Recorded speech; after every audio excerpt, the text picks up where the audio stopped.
Hi viewers, welcome to my channel Sridevi embroidery. అందరూ బాగుండాలి, అందులో మనం ఉండాలి. ఈరోజు నేను ఒక విషయం అనేది మీతో షేర్ చేసుకోవాలనుకుంటున్నాను. స్టిచ్చింగ్ అనేది ఆన్లైన్లో నేర్చుకుంటే మంచిదా, లేక ఎవరి దగ్గరైనా ఆఫ్లైన్లో నేర్చుకుంటే మంచిదా అనేది మీతో షేర్ చేసుకుందామని అనుకుంటున్నాను. అయితే మనం ఆన్లైన్లో స్టిచ్చింగ్ నేర్చుకోవటం ఇప్పుడు చాలామంది అదే చేస్తున్నారు. ఎక్కువ వెళ్ళి ఎవరి దగ్గర నేర్చుకోవటం అనేది చాలా తక్కువ మంది చేస్తున్నారు. అయితే నాకు తెలిసి ఆన్లైన్లో కంటే ఎవరి దగ్గరైనా మనం వెళ్ళి నేర్చుకోవటమే బెటర్ అని నేను అనుకుంటాను. ఎందుకంటే మనం ఎవరి దగ్గరకన్నా వెళ్ళి 1 మంత్ 2 మంత్స్ కాకుండా ఒక 5 మంత్స్ అయినా పర్ఫెక్ట్గా నేర్చుకుంటే కస్టమర్ ఏ బ్లౌజు మోడల్ ఇచ్చినా కానీ మనం పర్ఫెక్ట్గా స్టిచ్చింగ్ అనేది చేసి ఇవ్వగలుగుతాము. అయితే ముందు మనకి కటింగ్ నేర్పించి తర్వాత స్టిచ్చింగ్ అనేది నేర్పిస్తారు. కటింగ్లో ఏమైనా ప్రాబ్లమ్స్ ఉన్నా కానీ వాళ్ళు మనకి ఎక్స్ప్లెయిన్ చేస్తారు. ఇక్కడ కటింగ్ కరెక్ట్గా చేయలేదు, ఇది క్రాస్ తిరగలేదు అని కరెక్ట్గా చెప్తారు.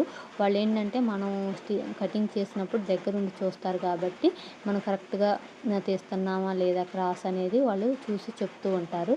మనకి ఆన్లైన్లో అదనేది జరగదు. మనం కటింగ్ చేస్తే మనం ఎక్కడ తప్పు చేసామో మనమే చూసుకోవాలి. ఎందుకు తప్పు జరిగిందనేది మనమే చూసి నేర్చుకోవాలి.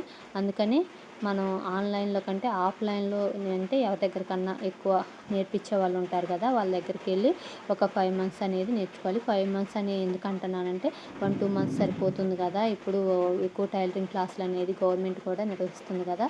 వాళ్ళు ఒక 3 మంత్స్ అనేది మనకు చెప్తున్నారు కదా, అవి సరిపోతాయని మీరు అనుకోవచ్చు. అలా ఏమీ కాదు. ఎందుకంటే స్టిచ్చింగ్ అనేది చాలా లాంగ్ ప్రాసెస్ అనమాట. కొత్త కొత్త మోడల్స్ అనేది ఎప్పుడు వస్తూనే ఉంటాయి. ఒక మోడల్ నేర్చుకుని ఒకే విధంగా స్టిచ్చింగ్ చేస్తానంటే కుదరదు. మనం కూడా అప్డేటెడ్గా ఉండాలి. ఏ విషయమైనా సరే ఇలా చూసి అలా స్టిచ్చింగ్ చేయగలిగే అంత కెపాసిటీ ఉండగలిగినప్పుడే మనం స్టిచ్చింగ్లో ముందుకు వెళ్తాము. ఆన్లైన్లో అయితే మనకి చెప్తారు, మనమే కటింగ్ చేసుకొని చూసుకొని మళ్ళీ స్టిచ్చింగ్ చేసి ఎక్కడ జరిగింది ఏం జరిగింది అనేది మళ్ళీ మొత్తం మనమే చూసుకొని మనమే చేసుకోవాలి. ఆ క్లారిటీ కనుక మీకు ఉంటే మీరు ఆన్లైన్లోనైనా నేర్చుకోవచ్చు. అయితే ఆన్లైన్లో నేర్చుకున్న వాళ్ళు ఒక విషయం అనేది గుర్తుపెట్టుకోండి. ఆన్లైన్లో చాలా అంటే యూట్యూబ్లో చాలామంది ఈ క్లాసులు అనేది చెప్తున్నారు. అదే మీరు ఒక్కళ్ళనే ఫాలో అవ్వండి. ఎవరి దగ్గర నేర్చుకున్నా ఒకళ్ళ దగ్గరే ఒక ఛానల్నే ఫాలో అవ్వండి. ఎందుకంటే ఒకళ్ళు కటింగ్ అనేది ఒక తీరుగా ఉంటుంది, స్టిచ్చింగ్ అనేది ఒక తీరుగా ఉంటుంది, ఒకళ్ళ స్టిచ్చింగ్ అనేది ఇంకో తీరుగా ఉంటుంది.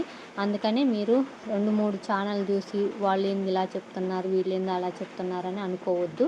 నేను చేసిన పొరపాటు అదే. నేను మొదట్లో అలానే చేసేదాన్ని. యూట్యూబ్ ఛానల్ చూసే కటింగ్ స్టిచ్చింగ్ అనేది నేర్చుకున్నాను. అయితే ఒకళ్ళు చెప్పిన విధంగా ఒకళ్ళు చెప్పేవాళ్ళు కాదు. నేను పర్ఫెక్ట్గా కుట్టానని అనిపించేది, కానీ స్టిచ్చింగ్లో ఎక్కడో కొంచెం ప్రాబ్లం అనేది వస్తుంది. అది ఎక్కడ అనేది నాకు అర్థం కాదు. ఎందుకంటే వాళ్ళు మనకి చెప్పరు కదా, ఇక్కడ మీరు రాంగ్ చేశారు, అందుకనే స్టిచ్చింగ్ కటింగ్ అనేది పోయింది, మీరు ఇక్కడ పర్ఫెక్ట్గా నేర్చుకోండి అని రఫ్గా కటింగ్ చేయండి మనకి ఆన్లైన్లో నేర్పించే వాళ్ళు మనకు చెప్పరు.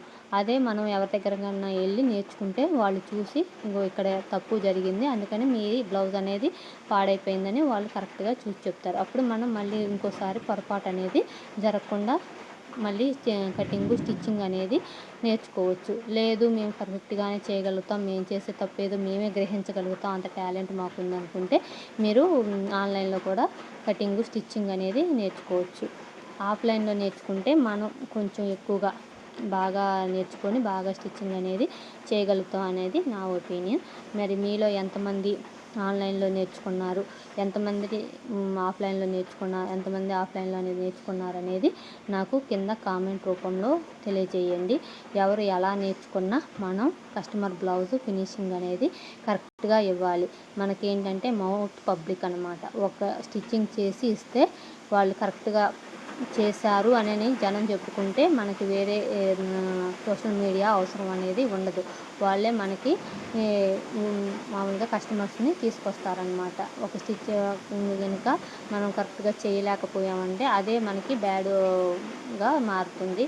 అందుకనే మీరు ఎవరి దగ్గర నేర్చుకున్నా ఎలా నేర్చుకున్నా మీరు కస్టమర్ స్టిచ్చింగ్ చేసేటప్పుడు కొంచెం జాగ్రత్తగా ఫినిషింగ్ అనేది కరెక్ట్గా ఇచ్చి చేసుకోండి. అప్పుడే మీరు స్టిచ్చింగ్లో పర్ఫెక్ట్గా ఉన్నారని మీ దగ్గర కస్టమర్స్ అనేది వస్తారు. ఏదో నేర్చుకున్నాంలే చేసాంలే అనేవాళ్ళు చాలామంది ఉన్నారు. అయితే వాళ్ళ దగ్గరికి బ్లౌజులు అనేవి రావు. ఎవరైనా సరే పర్ఫెక్ట్గా నేర్చుకొని స్టిచ్చింగ్ అనేది చేస్తే వాళ్ళు ఒక సంవత్సరం ఒకళ్ళ గ్యాప్ ఇచ్చినా కానీ మళ్ళీ వాళ్ళు స్టిచ్చింగ్ చేస్తున్నారని తెలిస్తే మళ్ళీ వాళ్ళ దగ్గరికే బ్లౌజులు అనేవి వస్తూ ఉంటాయి. లైక్ చేయండి, షేర్ చేయండి, కామెంట్ చేయండి, నా ఛానల్ని సబ్స్క్రైబ్ చేయండి.